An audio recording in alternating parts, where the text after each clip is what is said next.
so আপোনালোকে যেহেতু গভর্নমেন্টে birth certificate সবকে বানাব দিছে সো বার্থ সার্টিফিকেট কেনেকৈ বানাব অনলাইন যোগে আৰু আপোনালোকে ঘৰতে বহি বানাব পাৰিব বহুত সহজতে সো ভিডিঅ'টো লাষ্টলৈ চাই থাকক দিলে বাৰ্থ সাৰ্টিফিকেট কেনেকৈ বানায় ফাৰ্ষ্ট আপোনালোকে সেৱা হেতুত যাব লাগিব ইয়াত মই আহিছোঁ আপোনালোকে তাৰপিছত আপোনালোকে সাৰ্ভিসত যাব লাগিব ইয়াত দেখিব সাৰ্ভিস এভেইলেবল অনলাইন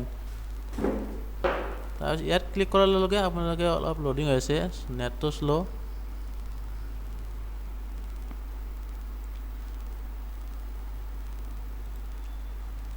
সো এনেকুৱা এটা ইন্টাৰফেস খোলা হ'ব আপোনালোকে এবাৰ ইয়াৰ বহুতটা অপচন আছে আপোনালোকে আপোনালোকে ইয়াৰে হেল্থ এণ্ড ফেমিলি ৱেলফেয়াৰত যাব লাগিব ইয়াৰ ক্লিক কৰাৰ লগে এনেকুৱা বহুত ধৰণৰ বিভিন্ন ধৰণৰ সাৰ্টিফিকেট দেখা পাব আপোনালোকে ইয়াত বাৰ্থ ৰেজিষ্ট্ৰেশ্যন দেখা পাইছে ইয়াত নহয়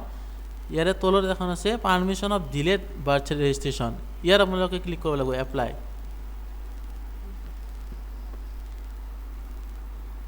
ইয়াত এপ্লাই কৰাৰ লগে এনেকুৱা এটা ইন্টাৰফেস কৰিব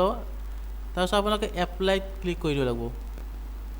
তাৰপিছত আপোনালোকে লগইন এণ্ড ৰেজিষ্ট্ৰেশ্যনটো কৰিব লাগিব যদি আপোনালোকৰ ৰেজিষ্ট্ৰেশ্যন কৰাই আছে আপুনি ডাইৰেক্ট ৰেজিষ্ট্ৰেশ্যনটো লগইন কৰি লওক আৰু যদি কৰা নাই আপোনালোকে ৰেজিষ্ট্ৰেশ্যনটো কৰি লৈ লওক মই যেহেতু কৰাই আছে আপোনালোকে ইয়াত থাকি যাব ইয়াত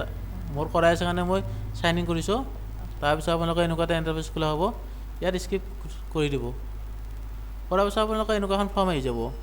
application for permission for delayed birth registration তাৰপিছত আপোনালোকে ইয়াত আপোনালোকৰ নামটো ভৰাব লাগিব আপোনাৰ নামটো তাৰপিছত আপোনালোকৰ জেন্ডাৰটো মেল হ'লে মেল ফিমেল হ'লে ফিমেল তাৰপিছত আপোনালোকে ইয়াত আপোনাৰ ৰিলেশ্যন উইথ নিউ বৰ্ণ কি হয় আপোনালোকৰ হাজবেণ্ড ৱাইফ সিষ্টাৰ ব্ৰাদাৰ যি হয় ইয়াত আপোনালোকে অপশ্যনটো সিলেক্ট কৰি ল'ব তাৰপিছত আপোনালোকে ইয়াত আপোনালোকৰ ৰিলেশ্যনটো দিব ক'লে তো আপোনালোকৰ পান নম্বৰ আছে পান নম্বৰ দিব পাৰে নাই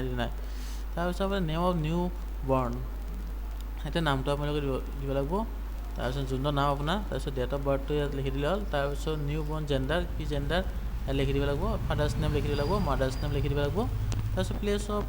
বাৰ্থ অফ নিউ বৰ্ণ যাখিনি ক'ত পাইছে আপোনাৰ হস্পিটেল পাইছে না হাউচত পাইছে না বেলেগ জেগাত পাইছে আৰু আপোনালোকক হাউচ বুলি দি দিব কাৰণ যিহেতু দিলে ৰিজন অফ বিগিনলে এতিয়া আপুনি এটা ৰিজন লিখি দিব আপোনালোকৰ মতে দে মোৰ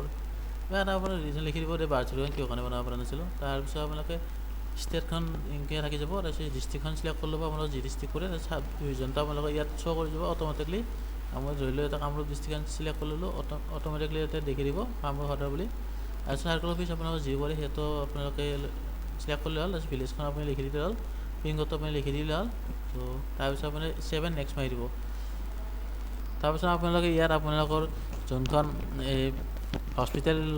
ৰেজিষ্টাৰ অফিচ হস্পিটেল গভৰ্নমেণ্ট যোনখন বাৰ্ড অফ প্ৰুফ এনি এটা মানে মেট্ৰিকৰ এডমিটটো দিব পাৰে এখন আপোনালোকে ইয়াত আপলোড কৰি দিব তাৰপিছত school certificate admit card parents details ইয়াত আপোনালোকে ছাবমিট কৰি দিব তাৰপিছত এফিডেভিটখন যোনখন আপুনি মেজিষ্ট্ৰেটৰ পৰা চাবি মাৰি লৈ লাগিব এইখন আপোনালোকে আপলোড কৰি দিব তাৰপিছত এনি এটা ডকুমেণ্টছ ইয়াত নিদিলে হ'ল তাৰপিছত 7 নেক্সট মাৰি ল'ল তাৰপিছত আপোনালোকৰ পে'মেণ্ট কৰিব পাৰিব 10 টকা তাৰপিছত আপোনালোকৰ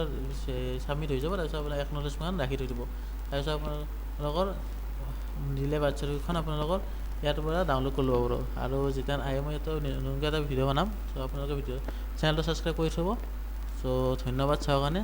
আৰু চেনেলটো ছাবস্ক্ৰাইব কৰি থৈ দিব ধন্যবাদ